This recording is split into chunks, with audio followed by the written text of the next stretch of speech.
So here's the demo. To prep my face, I'm going to use a primer that I think would work best with it. This is the Baby Skin from Maybelline. And I'm going to put that all over my face. I really like this primer. So the color range that I have that I saw was really light, and then it went straight to dark, like really dark. So I was kind of thrown off a little bit about the colors, but the color that I chose to try out was 209. It just seemed like the best one. 208 I did try on my face and it was very light, like very light. So this was the next color up, and then that was it, and then it went very like kind of red. I'm gonna return this one. This is 210. So right away, comparing it to the regular Infallible, what I can say is that this consistency is much runnier. So this isn't a first impression. I did my first impression with my sister. Hopefully, I don't know if it's going before this or after this, but you guys would have seen that. But I'm going to use the bottom of my beauty blender. I definitely had to dampen it. And as you can see, the color seems to be a bit orange.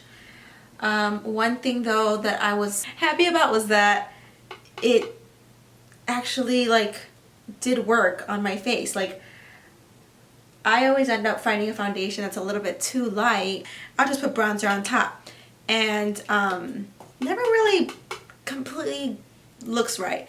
So what I've been trying to do lately, and what I have been doing this summer, is going with a darker foundation. Well, it's not really darker, it's actually my skin tone, but against my face it just seems so much darker because I tan naturally. Like, my shoulders get dark. If there's one ray of sunlight, it'll find me and it'll tan me up. So I'd rather just get tan in the summer, do a darker foundation that's going to actually match my forehead and my shoulders and my neck and stuff like that, and then I can go in lighter with a concealer. At least for me, that seems to work out so much better than the reverse version of bronzing up my face. It sits on my on my skin really nicely, and it like definitely looks a little bit, has a nice sheen to it. And so I'm gonna wait for it to dry for a few minutes. While I'm doing that, I'm gonna put on some concealer. Something that I always try to kind of stick to for concealer so that it doesn't alter so much. True Match, usually from L'Oreal, usually will always just be a good test to see how that foundation actually wears. But I gotta scoop some out, and I'm using my little spatula. You can get these guys at the Container Store. Obviously I'm going down this area. This is the part of my face that usually have concerns. That's always how I put my foundation, so I'm not gonna stray too far away from that.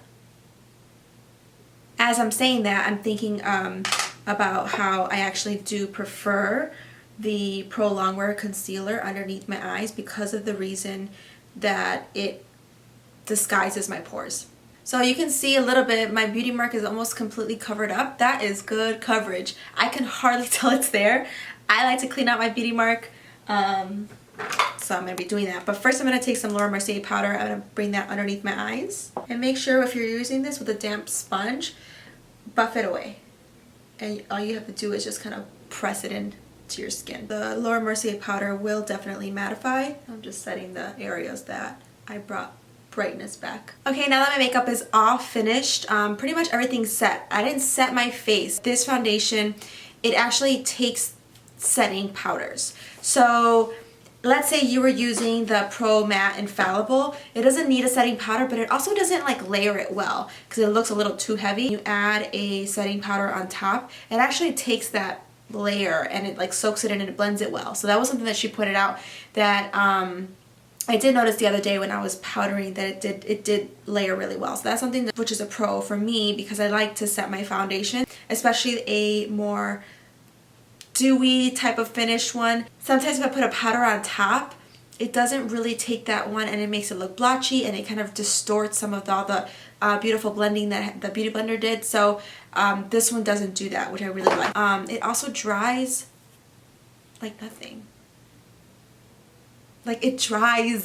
What I also wanted to mention is that what I like about this foundation is it blends on bronzer really well. It doesn't like make it so bad where it skips it and it makes your bronzer look blotchy and skipped and stuff. And that's what I really like about it so far. The way it's laying on my skin, it looks matte right now. Like, it doesn't look luminous. What is it? Glow? Pro Glow. It doesn't look glowy, but it looks like it's my skin. And this, it doesn't look it. Looks much more skin-like. But again, there's a lot of coverage in this because I can see my beauty mark's completely been covered.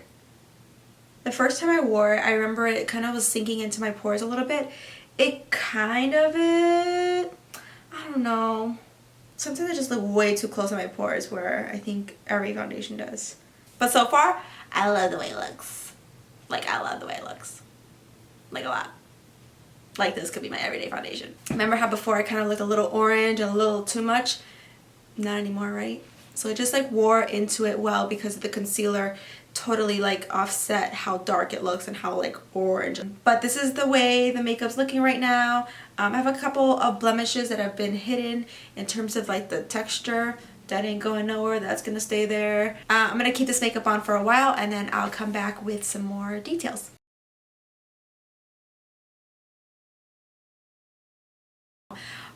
While I was waiting for 2 hours, I was actually editing my vlog, and in my vlog was actually the day that I was trying to do a wear test, but it was on a color that was too light. It was in number 208. If you want to see that vlog, I'm going to try to link it as soon as I upload it. I will link it below. If it's not live yet, I'll show you where you can subscribe to my vlog channel. I do a lot of makeup stuff there, but I also do fun stuff.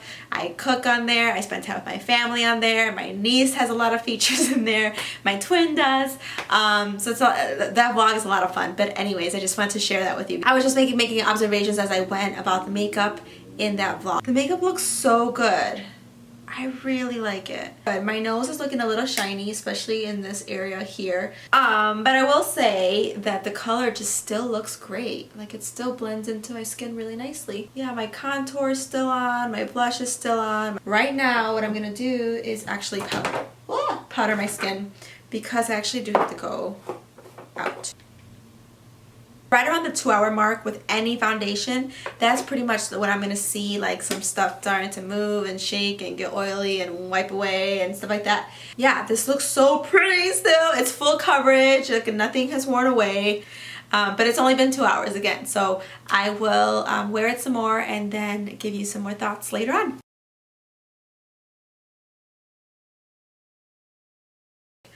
And it still looks really good.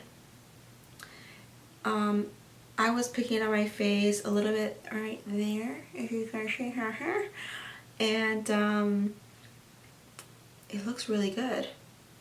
Everything's still on. Honestly, if my husband said at one point, okay, Susie, we're getting ready to go leave right now, I'd be like, alright, cool. I would just have to worry about my hair. Like, honestly, I would just probably blot and that's it. The longevity of this is pretty amazing. If I had to leave this on for 2 more hours, I don't think it'll make so much of a difference because it's gonna look like this. The next time, what I'll do to make sure that this stays a little bit longer is to set my actual face video. But for 7 hours in, this makeup looks really, really good. It wasn't terribly hot today, so it wasn't really a true test to like the heat and that kind of thing. It felt like a fall day today. But I'm sure it's gonna have an effect on how it wears on my skin. But in that case, I would probably either mix it with the Pro Matte foundation or I would set it with a more heavy duty mattifying powder. Just a couple of things I wanted to share with you guys that I've discovered the longer that I've been wearing this foundation, and some things that I think might help you guys. I have to say that the color range is not that great. It jumps from like a 209 to 208, and there's like a big gap in between there that I think is missing, but you can always mix it with your foundations. The nice thing about this finish is that you can mix it with a heavier coverage foundation, maybe one that's a little bit lighter than you, and you can always kind of use this as a color corrector type of thing. So I've worn this by itself in the review that you guys saw. I've worn this mixed with a lighter version of the Matte and Poreless, and I've also worn this with a lighter version of the Pro Matte and Fallow. Like, mixing it with the Pro Glow did a really nice job with kind of keeping that longevity.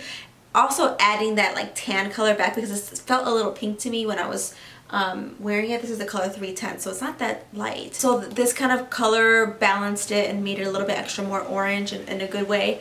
And it also left me a little matte, a little bit longer. This by itself, it doesn't necessarily hide pores. It doesn't make them look like perfect or conceal them that well. It's not hardcore all day long lasting, but it does add some longevity to this one that it didn't usually have. So I liked wearing these together. These two together are pretty much like a little match made in heaven. I really like the way these two wear together. The collection that I have right now, what I own right now, I'm just going to keep this guy as my darker color and then mix it with any of my lighter foundation.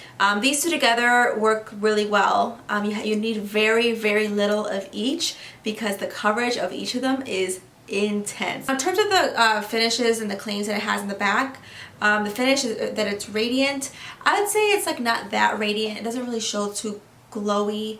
It is long lasting. I found that if I were to do this with like a different foundation, it will smudge and it will move. But this one, it didn't move. It feels really, really light on my skin, which I liked a lot because it didn't feel like I was wearing so much foundation where I was like caking it on. More comfortable to wear all day, especially in the heat. The coverage says that it's a medium coverage. I would say it's a full coverage. It covered up like all the imperfections that I had out, so I think it's a full coverage, not a medium. And then it says the texture. I really don't understand what the kind of claim is saying by air light texture.